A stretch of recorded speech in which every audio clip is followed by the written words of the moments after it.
ever thought about working in Jamaica's food industry? Whether it's running a cook shop, selling fruits, or even being a cashier at a restaurant or a supermarket, you'll need to have a food handler's permit. Now, a food handler's isn't just a recommendation, it's actually required by law. So in today's video, I'll be breaking it all down for you. I'll talk about where to get your permit, what documents you'll need, and what the test is actually like. So let's first start with what is a food handler's permit. A food handler's permit is basically your license to operate in Jamaica's food industry.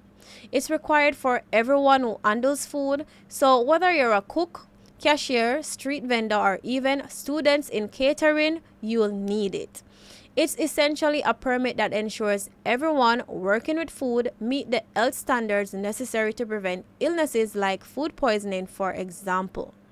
Now, working in the food industry without a permit is actually illegal in Jamaica. Authorities can fine your workplace or even shut it down if unlicensed workers are found, and it's so easy to get your permit, it's really not worth it to skip this process. For example, let's say that you're running a cook shop and a customer complains about food poisoning. If the health authority should investigate your establishment and they find that you or any member of your staff don't have a food handler's permit, your business could face serious penalties just over that small piece of paper. Now, let's talk about the documents you'll need to apply for the permit. You'll need a valid government-issued ID like a passport, driver's license, or a voter's ID. You'll also need your taxpayer's registration number, which is your TRN, and this is your personal tax ID number in Jamaica. You'll also need 2 passport-size photos that are professional looking, and your passport-size photo should have a clean background, no filters, and no fancy hairstyles that are covering your face. Now, let's discuss where you can apply for a food handler's permit. Honestly, the application process is really simple. First, you need to go to any health center that is closest to you. If you don't know where they are, Google is your friend. Now, keep in mind most centers have specific days for the food handler's application. So I would suggest that you try to at least call first to confirm their schedule. Now, when you arrive at the health center, the first thing that they'll do is to check your documents. If something is missing or incorrect, they'll send you back to fix it. Now, once your documents are approved, you'll be given a form to fill out. And this form is for you to just enter your basic information like your name, age, gender, address, TRN, occupation, and so forth.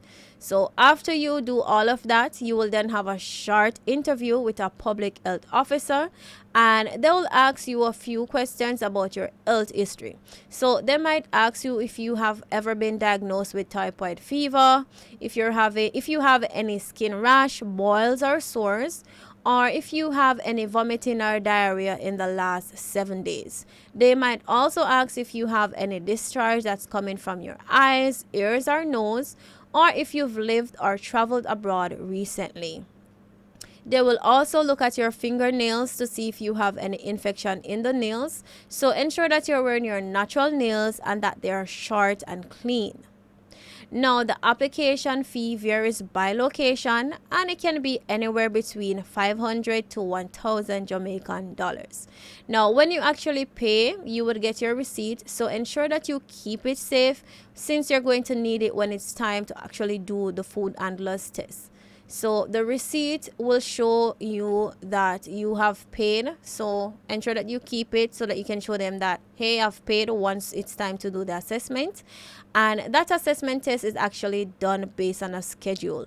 So they will actually indicate the date that you will be required to take the assessment on, and they will also let you know where the assessment will take place. All of that will be shown on the receipt, so ensure that you keep it in a safe place. Now, on the day of the assessment, a public health officer will conduct your test. They will first provide you with some key pointers on food safety. Then they will let you watch a presentation and you will then be tested on it. So ensure that you pay close attention and you jot down things that you think might be important. The test itself is nothing too difficult. It's really simple things like what temperature to store perishable foods at, the importance of washing your hands and maintaining hygiene in the kitchen, and so on. Now, what happens after you complete the test? If you pass, you will be given a date to return and collect the permit, and this can take some time, so you'll be advised to keep the receipt with you at all times until you're able to collect the permit, just in case someone does an inspection at your place of business or employment.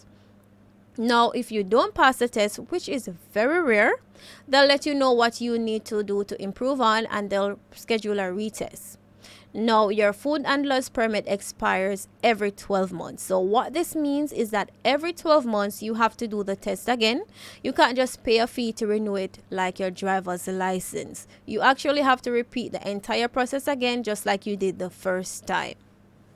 So there you have it. Applying for a food handler's permit in Jamaica is simple if you're prepared.